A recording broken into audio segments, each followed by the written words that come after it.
Hello guys, I want to share an important fact with all of you. The world map that you see on your screen is wrong. The world map that Google Maps uses is wrong. As we all know, our earth is a sphere, so you cannot represent sphere in two-dimensional flat surface. Let me explain how.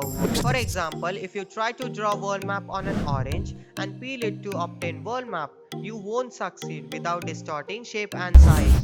There are different kinds of maps. Most popular of them is the Mercator projection, created by Flemish geographer slash cartographer Gerardus Mercator. This map is extensively used due to wide-ranging benefits. Number 1. Size. India on map looks similar to India on globe. Second but most important reason is nautical navigation. This map was designed in such a way that distance between 2 points on map using compass is exactly equal to that on globe. Hence this map was extensively used for nautical navigation. But if you are smart enough, you would have noticed that it is not the shortest route between 2 points on globe, but at least this map provides a reliable way to travel across the ocean using compass. The reason why Gerardus was able to preserve direction was by varying the distance between latitude by forming right angles. Due to these right angles, this map gained significance in Google Maps. However, this created a new problem. The place where Mercator fails is representation of size. Take for instance Greenland.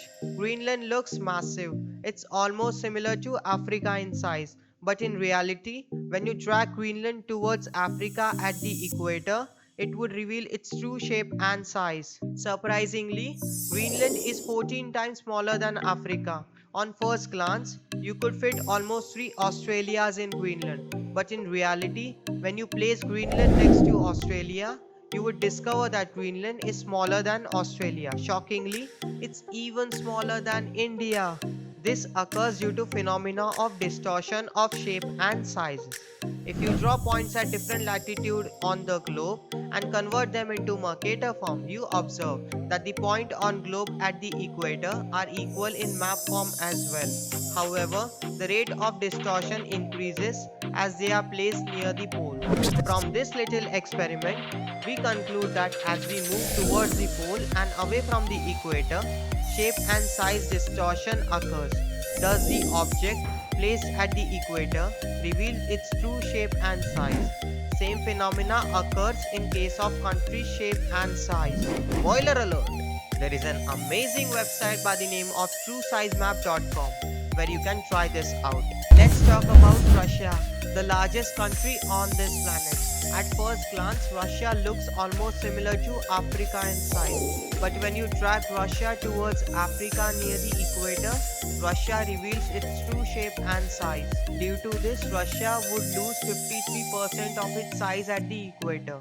Don't get me wrong, Russia is humongous, but it's not as close to what it originally was. On first glance, you could fit about 4 contingent United States inside Russia, but in reality, when you drag Russia towards contingent United States, you realize that Russia isn't that big, which could fit almost 2 contingent United States within itself.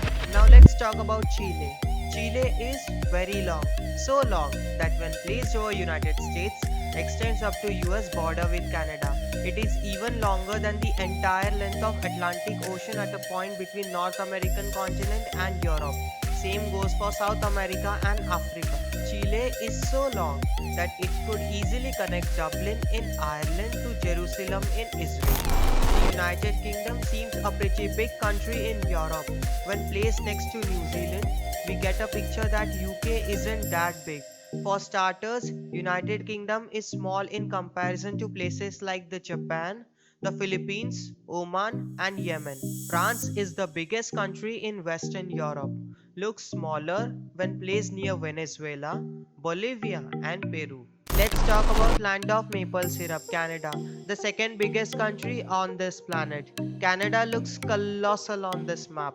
But when we drag Canada near China, we realize that Canada is only a little bit bigger than China. Now let's talk about 49th US state on map, Alaska. Alaska looks huge, but when you drag Alaska towards continental US, you realize that Alaska loses considerable size. We say everything is big in Texas, but how big Texas really is? For starters, when you track Texas towards Europe, Texas looks bigger than countries like France, Spain, and Germany, and it is even bigger than the European part of Russia. Well, let's talk about richest US state, California. When we track California towards Scandinavian countries, California seems substantial. California is even bigger than countries like Norway, Finland, and United Kingdom. However, let's not forget about the most shy continent, Antarctica. Antarctica, with its 14,000 square kilometers of size, is bigger than every country in this world except Russia. Now let's talk about the Jupiter of Africa, the Democratic Republic of the Congo. Placing Congo over Europe, Congo becomes gigantic and covering important cities like Barcelona in Spain to Hamburg in Germany to finally Athens in Greece, and it was ruled by this tiny little Belgium for decades. Next on the list is Indonesia. When you place Indonesia towards United States, you realize that Indonesia is really big.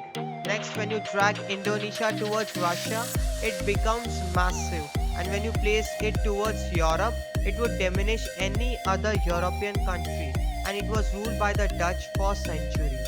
Let's not forget about the elephant in the room, Brazil. Brazil is massive, and its location near the equator adds an extra advantage to its size. When you place Brazil on Europe, it would outshine any other country in Europe. The Indian subcontinent, which was ruled entirely by Britain, is almost the same size of all countries west of Ukraine. And that's not the only British colony. Let's talk about Australia, a genuine continent in its own right, which is comparable to Europe and even the United States, comes closer to Europe in size. That's one of the points I wanted to make in this video. Most people think Europe as pretty big continent, but the map reveals Europe the size that she isn't. The land that Europeans went and conquered were massive. The world is an extremely big place and Europe is just a part of it. This was all about Mercator map projection. There are different types of map. Take for instance Gall-Peters projection, which represents somewhat correct size but widely distort shape. All of this would change in later 20th century when satellites started orbiting around the Earth and sending the pictures of Earth, which in turn would reveal the true size of countries on globe. Many believe that the Mercator map was designed by Europeans for fostering their imperial ambitions on Third World, which could certainly be true. Due to wide-ranging problems, in 1998, the National Geographic Society adopted the Winkel-Tripel projection as standard for general world maps, as it would produce less distortion in comparison to its other counterparts. Still, you want to represent globe on flat map. These problems would persist till someone comes with a crazy fix. Until then, let things be the way they